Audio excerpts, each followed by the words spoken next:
Hello viewers, যারা class 6 এ পড়ছো আজকে তাদেরকে আমি ফার্স্ট ইউনিট টেস্ট পরীক্ষার জন্য নিয়ে চলে এসেছি বাংলা সাজেশন। হ্যাঁ, তোমরা ঠিকই শুনেছো, আজকে তোমাদের বলে দেবো বাংলার কোন কোন চ্যাপ্টার থেকে কোন কোন প্রশ্নগুলো পড়ে গেলে অনায়াসেই তোমরা বাংলায় 30 এ 30 পাবে। তো দেখো তোমাদের সিলেবাসে কোন কোন পার্ট রয়েছে বা কোন কোন চ্যাপ্টার রয়েছে ভর দুপুরে, সেনাপতি শঙ্কর, খোলামেলা দিনগুলো, পাইন গাছ দাঁড়িয়ে পাইন দাঁড়িয়ে আকাশে নয়ন তুলি, আকাশ ভরা সূর্যতারা, মন ভালো করা, পশু পাখির ভাষা, ঘাস ফড়িং, কুমড়ো পোকার বাসাবাড়ি। অনেকের আবার আমার ময়ূরও হয়তো আছে, তবুও তোমাদের আমার ময়ূর পর্যন্তই তোমাদের আমি বলছি। ঠিক আছে, এই হলো তোমাদের সিলেবাস।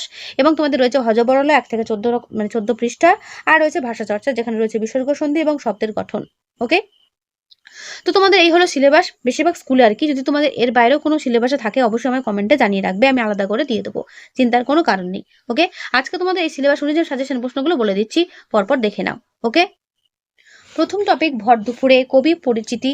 তার আগে দেখবে কবির নাম নীরেন্দ্রনাথ চক্রবর্তী। ভর দুপুরে লেখককে কবি হচ্ছে নীরেন্দ্রনাথ চক্রবর্তী। তোমাদের প্রথমে একটা কথা বলে রাখি, কবিতা হোক বা গল্প হোক, প্রত্যেকটা রাইটার অর্থাৎ লেখক বা কবি এবং যে কবিতাটা বা গল্পটা তার নাম, এটা ভালো করে খাতায় নোট করবে, কারণ অনেক সময় কিন্তু লেখকের নাম বা কবির নাম জানতে চায়, তখন কিন্তু আমরা ভুলে যাব। অনেকগুলো যেহেতু চ্যাপ্টার আমাদের পরীক্ষাতে রয়েছে বাংলার মধ্যে। ঠিক আছে, তাই ভর দুপুরে কার লেখা পরীক্ষাতে আসতে পারে? নীরেন্দ্রনাথ চক্রবর্তী। এইভাবে তোমাদের কিন্তু পড়তে হবে, এটা প্রথমেই বলা থাকলো। আমি উত্তর পড়বো না, জাস্ট প্রশ্নগুলো বলবো, কোনগুলো ভালো করে পড়বে। অশ্বত্থ গাছকে পথিকজনে ছাতা বলা হয়েছে কেন? ভেরি ভেরি ইম্পর্টেন্ট প্রশ্ন। দেখবে রাখাল্লা গাছের তলায় শুয়ে কি দেখছে? নদীর ধারে কোন দৃশ্য কবিতায় ফুটে উঠেছে? 1 নম্বরের জন্য এই প্রশ্নগুলো ভালো করে পড়বে। ঠিক আছে, কাকে পথিকজনে ছাতা বলা হয়েছে? গাছের তলায় আদর করে কি পাতা রয়েছে? মেঘগুলো কাকে ছুঁয়ে যায়? কিসের খোলের মধ্যে কি বোঝাই করা আছে? প্রত্যেকটা প্রশ্ন এখানে 1 নম্বরের জন্য ইম্পর্টেন্ট রয়েছে, করবে। নদীর ঘাটে কি বাধা আছে? বাতাস কি ওড়ায়? ভদ্রপুরী লোকগুলো কি করছে? বিশ্বভুবন কি করছে? ওকে, এরপরের টপিক সেনাপতি শঙ্কর, লেখক শ্যামল গঙ্গোপাধ্যায়। এখান থেকে প্রথম প্রশ্ন করবে, শঙ্কর বুঝলো কোথাও একটা বড় ভুল হয়ে যাচ্ছে। কে এই শঙ্কর? তার স্বভাবের প্রকৃতি কেমন? তার যে কোথাও একটা বড় ভুল হয়ে যাচ্ছে, এটা সে কিভাবে বুঝতে পারলো? করবে। এটা কিন্তু বড় প্রশ্নের জন্য ইম্পর্টেন্ট। ঠিক আছে, এমু পাখির যে বর্ণনা শঙ্কর দিয়েছিল, তার সঙ্গে পাখিটির মিল বা অমিল কি আছে লেখো, করবে। এর পরের প্রশ্ন, এটা কি পঞ্চানন অপেরা পেয়েছো? অপেরা বলতে কি বোঝানো হয়েছে বা কি বোঝো? এখানে অপেরার প্রসঙ্গ এলো কেন? করবে। শর্ট কোশ্চেন যেগুলো দাগানো দেখতে পাচ্ছ, ওগুলো ভালো করে পড়বে। আকন্দবাড়ি স্কুলের কোন সেই ছাত্র শঙ্কর? এমু পাখি 3 বছরের ড্যাশটি করে ডিম পারে? 3 বছরে কটি করে ডিম পারে? শঙ্কর এমু পাখি দেখেছিল কোথায়? পাখিরা ড্যাশ রং দেখতে পায় না, কোন রং? বেগুনি। শঙ্কর কোন স্কুলে পড়তো? করবে। তারপরে প্রশ্ন, শঙ্করের বাবার নাম কি? বিভীষণ মাস্টারমশাই পাখি দেখার সময় কোন কোন সতর্কতা অবলম্বন করার কথা বলেছিলেন? করবে। আকন্দবাড়ির স্কুলের ক্লাস 5-এ কোন শিক্ষক পড়াচ্ছিলেন? তার পড়ানোর বিষয় কি ছিল? শঙ্কর স্বপ্নে এমু পাখিকে কেমন অবস্থা দেখেছিল? এমু পাখি কোথায় দেখতে পাওয়া যায়? পাখির ডিম পাড়ার রীতি কেমন? সেকেন্ড বেঞ্চে বসা শঙ্করের সহপাঠীর নাম কি ছিল? শঙ্করের স্বপ্ন দেখার কারণ হিসেবে সে কি বলেছিল? সেনাপতি শঙ্কর গল্প অবলম্বনে বিভীষণ দাসের চরিত্রটি আলোচনা করো, করবে। এর পরের টপিক খোলামেলা দিনগুলি। লেখিকা শান্তি সুধা ঘোষ।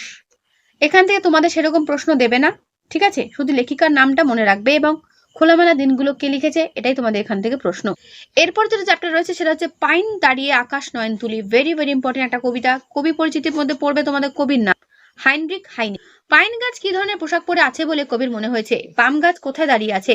পাইন গাছ কিভাবে স্বপ্ন দেখে? পাম গাছের বুক বেদনায় ভরা কেন?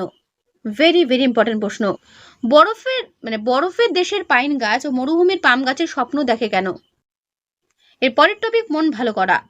কবি শক্তি চট্টোপাধ্যায়। এখানে কি কি প্রশ্ন করবে দেখে নাও। মন ভালো করা রোদ্দুরকে কবি কিসের সঙ্গে তুলনা করেছেন? Very very important. মাছরাঙা পাখির রং কবির চোখে কিভাবে ধরা পড়েছে? শর্ট কোশ্চেন যেগুলো হাইলাইট করে দেখতে পাচ্ছ প্রত্যেকটা ইম্পর্টেন্ট রয়েছে, ভালো করে করবে। মাছরাঙা পাখিটির গায়ের রংটি কেমন? কেন রং খর ও শান্ত? ওর বলতে কাকে বোঝানো হয়েছে? খর শব্দের অর্থ কি? সমগ্র উদ্যুতাংশের অর্থ প্রকাশ করে।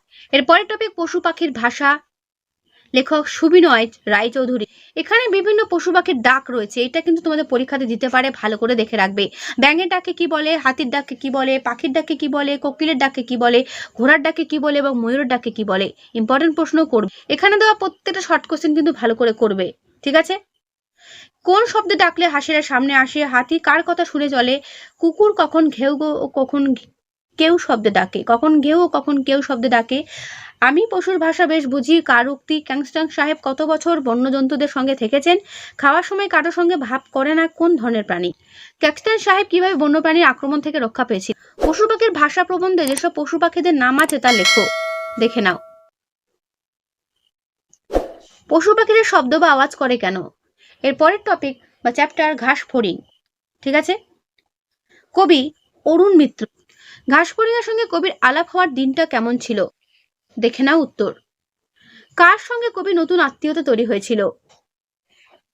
ঘাস ফড়িং কিভাবে কত খেলা দেখালো। প্রত্যেকটা প্রশ্ন তো ডান দিকে রয়েছে, পেয়ে যাবে। ঘাস ফড়িংয়ের কাছ থেকে বিদায় নেওয়ার সময় কবির মন খারাপ হয়েছিল কেন, দেখে নাও। কবি কখন তার বন্ধুকে দেওয়া প্রতিশ্রুতির কথা মনে পড়ল।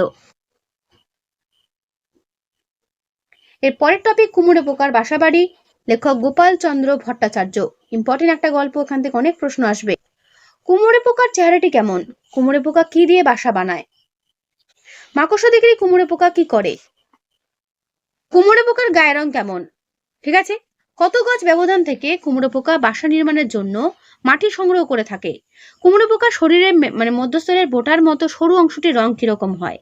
তো এখানে দেওয়া প্রত্যেকটা প্রশ্ন ভালো করে দেখবে। কুমড়ো পোকা কিভাবে মাটি বয়ে আনে, দেখে নাও। সারাদিন কুমড়ো পোকা কতগুলো মাকড়সা শিকার করতে পারে, 10 থেকে 15টা। কুমড়ো পোকার মাকড়সা শিকার করে আনায় বা এনে বাসায় রেখে দেওয়ার কারণ কি, দেখে নাও পুরো উত্তর। প্রত্যেকটা প্রশ্নের উত্তর খুবই গুরুত্বপূর্ণ। ডিম পাড়ার সময় হলে কুমড়ো পোকা কি করবে। এবার দেখে নাও হজবড়াতে কি কি প্রশ্ন করবে। কোথায় বেড়ালটা রুমাল হয়ে গিয়েছিল। কে চেঁচিয়ে বলেছিল মানহানির মোকদ্দমা। কার 3 মাস জেল আর 7 দিনের ফাঁসির হুকুম হলো। কাকে দেখে বোঝা যাচ্ছিল না যে সে মানুষ নাকি বাদর নাকি পেঁচা না ভূত, ঠিক আছে, এগুলো করবে। হিজবিজবিজকে তার একটি গল্প নিজের ভাষায় লেখো, করবে এটা, ঠিক আছে। কাকেশ্বর কুচকুচে কোথায় থাকে তার পরিচয় দাও, দেখে নিলে। উদো আর ভুদোর কীর্তিকলাপ নিজের ভাষায় লেখো, তারা কি কি করছিল, দেখে নাও পুরো উত্তর।